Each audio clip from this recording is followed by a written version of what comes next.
আপনার নামটিও আসতে পারে আমাদের চ্যানেলের পর্দায়। চ্যানেলটিকে সাবস্ক্রাইব করুন এবং ভিডিওর নিচে একটি কমেন্ট করুন। ধুর ধুর, কি এক গরম পড়েছে, যেন বাড়িতেই থাকা যাচ্ছে না। আর গাওখানাও হয়েছে যেন দেশের বাইরে। সরকারের চোখই পড়তে চায় না আমাদের এই গ্রামে। সব জায়গাতেই মানুষ কারেন্ট পেয়ে গেছে, কিন্তু আমরাই যেন সেকেলে থেকে গেছি। অবশ্য একদিক দিয়ে ভালোই হয়েছে, আমরা একসাথে এই রাতে আড্ডাটা তো মারতে পারছি। আর এই গরমে একসাথে আড্ডা আর গল্প মজাই আলাদা। তাও আবার নিমতলায়, আহা কি শান্তির বাতাস, পরাণ যেন ঠান্ডা হয়ে যায়।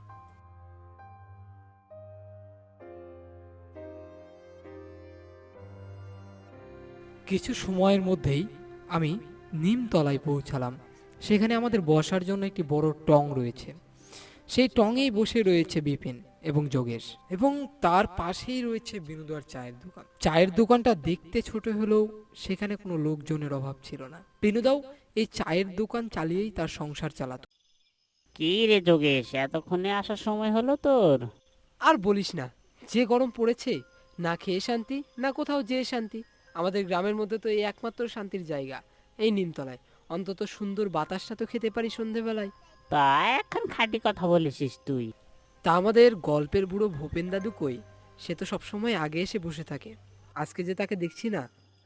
ও বুড়ো এখনো আসেনি গো যোগেশ দা, তুমি বসো, ও বুড়ো এখনই এসে পড়বে।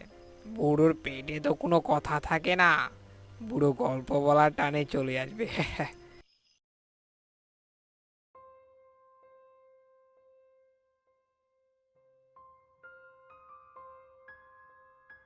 কিরে, আমাকে নিয়ে কি কথা হচ্ছে?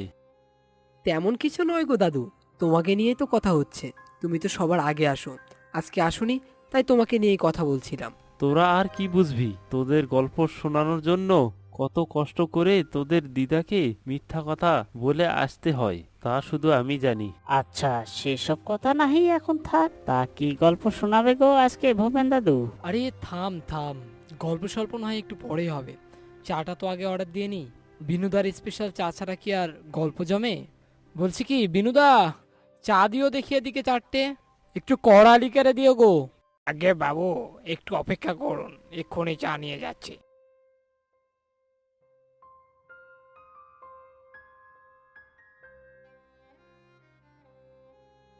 এই নিন আপনার গো চা।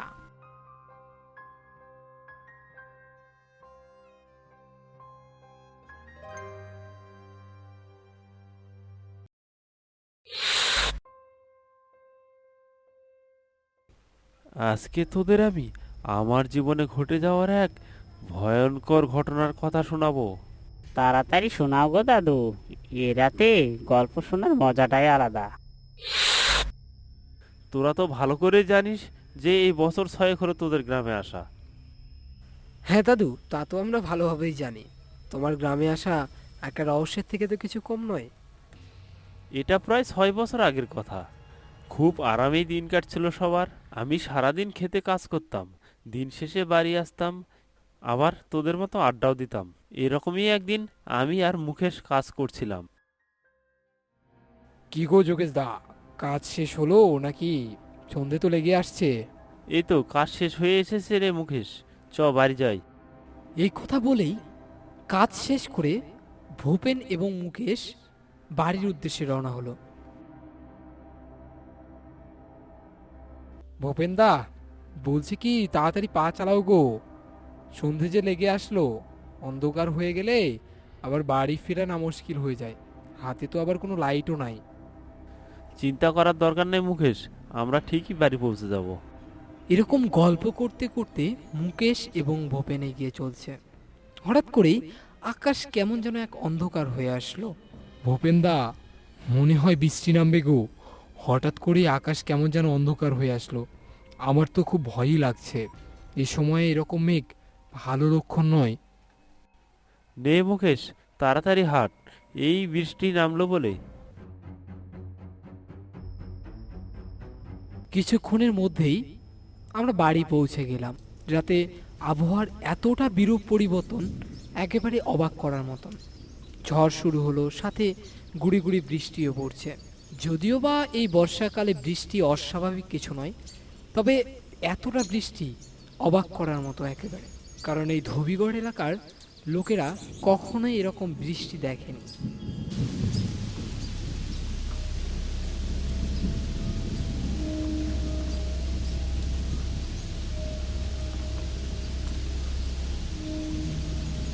সারা রাত প্রচুর বৃষ্টিপাত হলো। সকালে আকাশটা কিছুটা পরিষ্কার মনে হচ্ছে। সারা রাত এত বৃষ্টির পর হঠাৎ মুকেশ আমার বাড়িতে এলো। ভূপেনদা, ও ভূপেনদা, আজ ভালো মাছ পাওয়া যাবে মনে হচ্ছে। গতকাল যে বৃষ্টি হয়েছে উজানে ভালোই মাছ উঠবে, চলো মাছ মারতে যাই। যেমন বলা তেমন কাজ, দুজনেই বড়শি হাতে চললাম মাছ ধরতে। তাড়াতাড়ি হাঁট, নয়তো অন্য কেউ উজানে মাছ ধরবে। গল্প করিস না। কিছুক্ষণের মধ্যেই আমি আর মুকেশ নদীর ধারে পৌঁছালাম। সেখানে গিয়েই চমকে উঠলাম, নদীর ধারে একটা শ্মশান। সেখানে ভারী বৃষ্টিপাতের কারণে জায়গায় জায়গায় জল জমে গিয়েছে।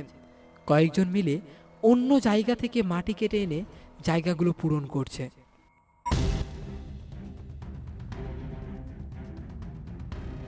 কি গো ভূপেনদা, এই ভর সকালে কোথায় চললে? আসো, শ্মশানের জন্য মাটি কাটতে হবে, আমাদের সাথে একটু হাত লাগাও।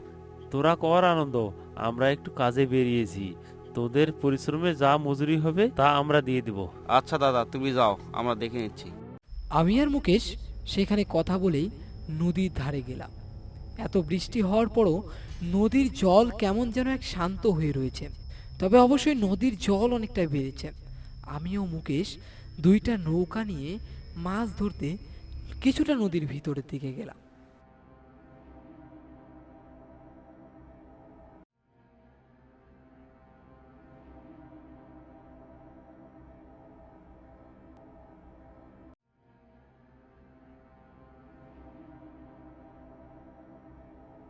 আজ মনে হয় ভালোই মাছ পাওয়া যাবে গো ভূপেনদা।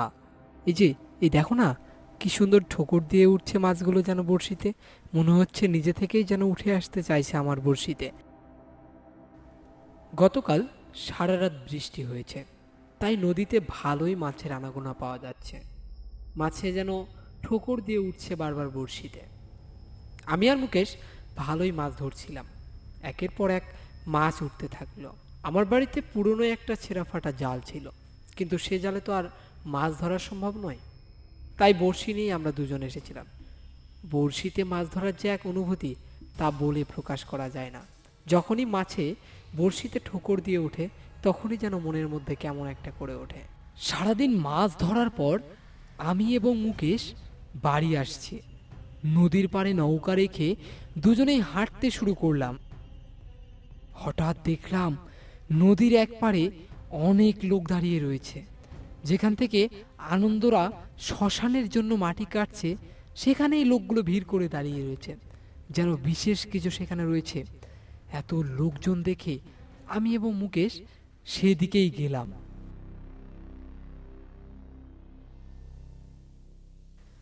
গিয়ে যা দেখলাম তা গা শিউরে ওঠার মতন ঘটনা। একটা খিটখিটে চেহারার লোক মৃত অবস্থায় পড়ে রয়েছে।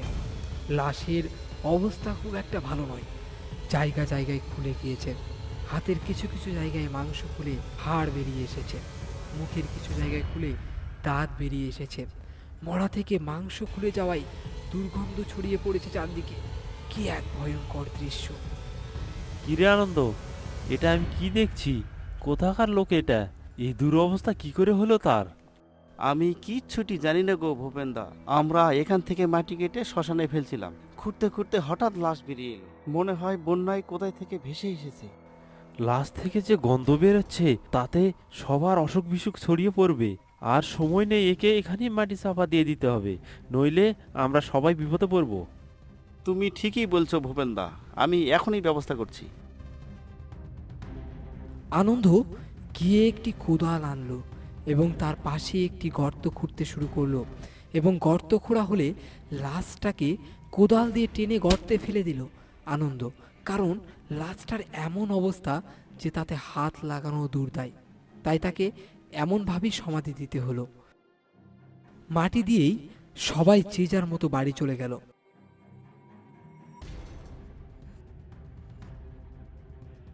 আমি আর মুকেশও বাড়ির দিকে যেতে থাকলাম। মনের মধ্যে কেমন এক যেন অজানা ভয় কাজ করছে। হঠাৎ পেছনে যেন আমরা কাউকে অনুভব করছিলাম।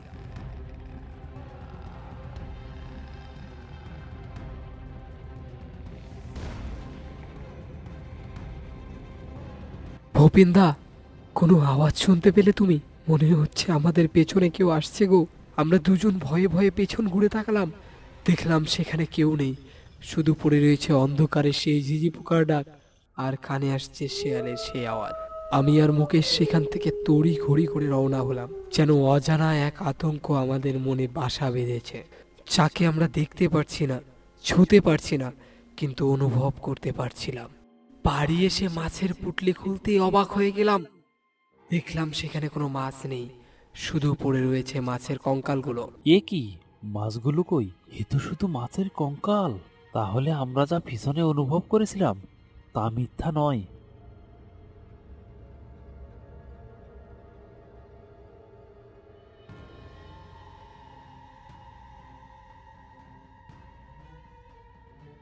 পরের দিন সকালে গোপালদের বাড়ির সামনে দিয়ে যাচ্ছিলাম। গোপালের মা মন খারাপ করে বসে রয়েছে।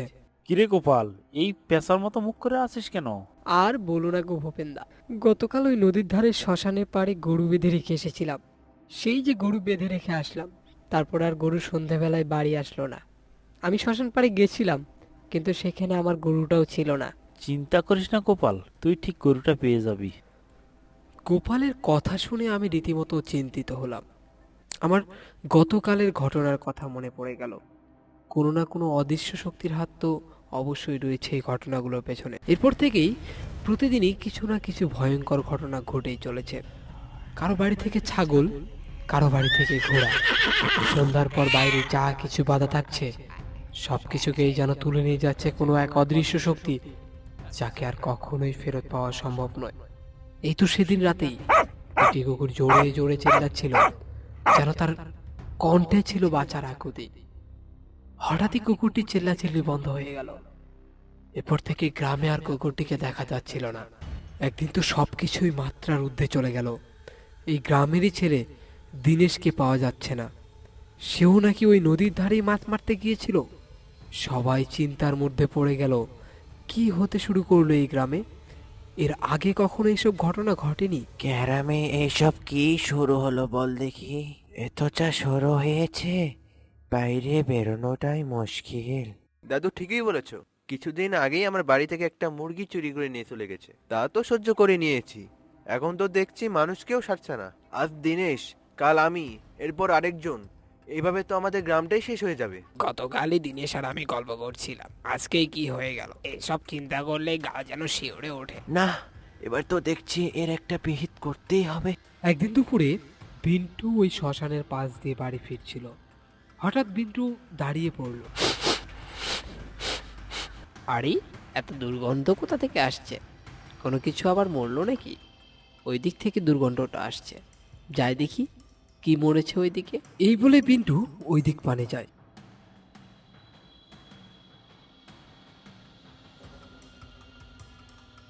ঝোপের পাশে গিয়ে দেখতেই বিন্টুর চোখ আকাশে উঠে যাওয়ার মতন অবস্থা। এতদিন যে দীনেশ দাদাকে খুঁজে পাওয়া যাচ্ছিল না, সেই দীনেশ দাদারই লাশ আজকে পড়ে রয়েছে এখানে। মাথাটা ধর থেকে আলাদা, মনে হয় কোনো শক্তিশালী অস্ত্র দিয়ে এক কপি তার গলা পার করে দিয়েছে। বিন্টু ছোট ছেলে, এসব আর সয়ে উঠতে পারল না। সেখান থেকে এক দৌড় দিল গ্রামের দিকে সবাইকে জানাতে।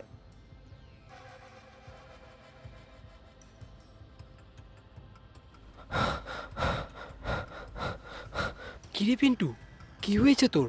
এত হাঁপাচ্ছিস কেন? আর এত ভয় পাপিয়ে আছিস কেন তুই? ওই ওই ওই শ্মশান, শ্মশান। শ্মশানের কথা বিন্টুর মুখে আসতেই সকলে বুঝতে পারলো শ্মশান পাড়ে এমন কোনো ঘটনা ঘটেছে যেটা থেকে বিন্টু অনেক ভয় পেয়েছে।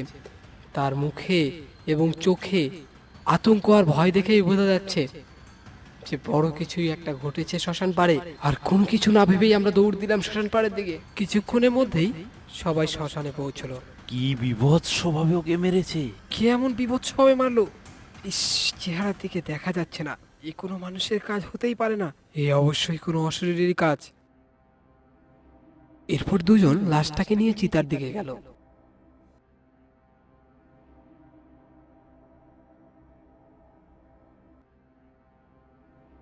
সবাই মিলে দিনেশের লাশটার দাহ করলো।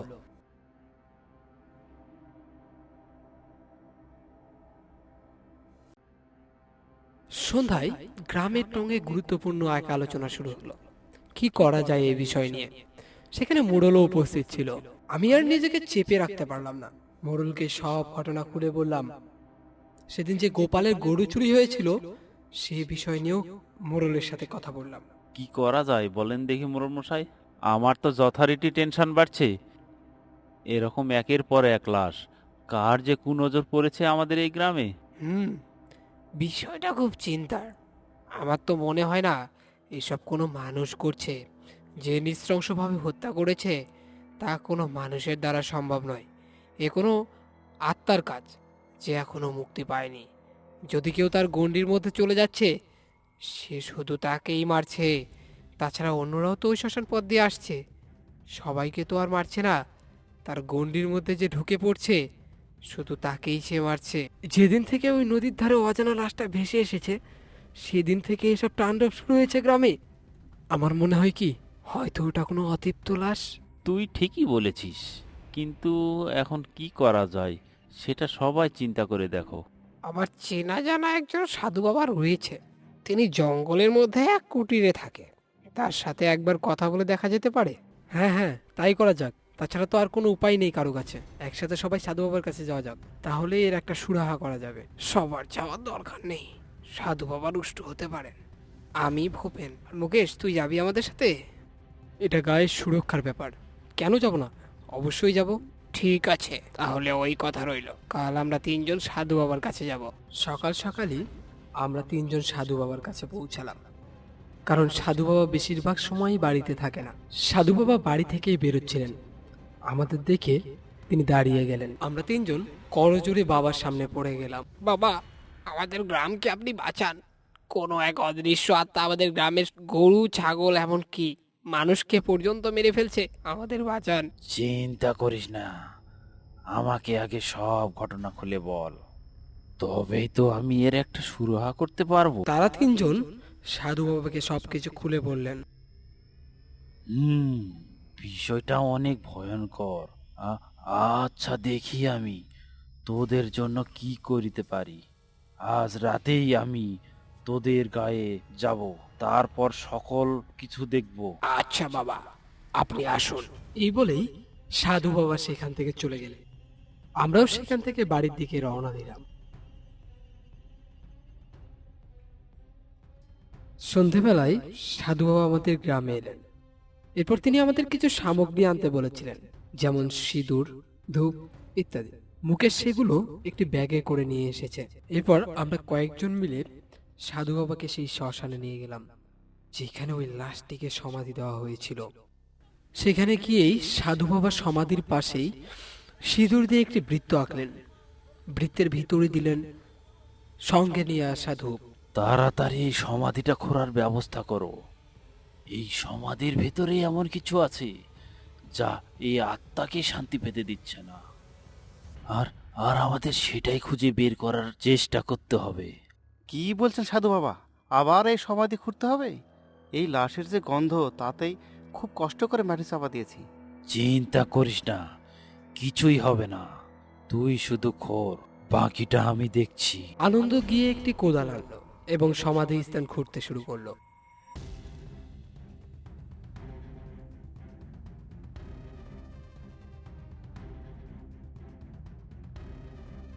সমাধি স্থান খোঁড়া হতেই চমকে গেল আনন্দ, কারণ তারা যে মানুষটিকে এখানে সমাধি দিয়েছিল সেই মানুষটি এখানে নেই। শুধু পড়ে রয়েছে একটি তাবিজ যা চকচক করছে। সাধু বাবা, এখানে তো সেই লাশ নেই, শুধু পড়ে রয়েছে একটি তাবিজ। লাশ কোথায় গেল? এটা এটা কোনো লাশ নয়, এটা একটি শরীর যার আক্রোশ এখনো শেষ হয়নি। সে সে এখন অন্য কারো শিকার বানাতে চলেছে। এই বলেই সাধু বাবা চোখ বন্ধ করে ফেললেন এবং কি সব মন্ত্র পড়তে শুরু করলেন। কিছুক্ষণের মধ্যেই ধূপে আগুন ধরে গেল তাড়াতাড়ি ওই তাবিজ এই আগুনে ফেলো। বলতে বলতে সেই শরীর হাওয়ার বেগে এসে আনন্দর গলা চেপে ধরলো। আনন্দর কোনো কিছু বলার এবং করার শক্তি হারিয়ে গেছে। তাবিজটি আনন্দের হাত থেকে মাটিতে পড়ে গেল। তোকে আমি ছাড়বো না, তোকে আমি ছাড়বো না। তুই আমার জিনিসে হাত দিয়েছিস, তোকে আমি ছাড়বো না। মুকেশ, তাড়াতাড়ি এই তাবিজটা আগুনে ফেল। মুকেশ দৌড়ে তাবিজের কাছে গেল। তাবিজটা হাতে নিয়েই আগুনের দিকে ছুঁড়ে মারল মুকেশ। তাবিজটি আগুনে পড়ার সঙ্গে সঙ্গেই দেহটি আনন্দকে ছেড়ে দেয় এবং আগুনে পড়তে থাকে দাও দাও করে। কিছুক্ষণের মধ্যেই দেহটি হাওয়ায় মিলিয়ে গেল। গ্রামেই অতৃপ্ত আত্মার থেকে মুক্তি পেল।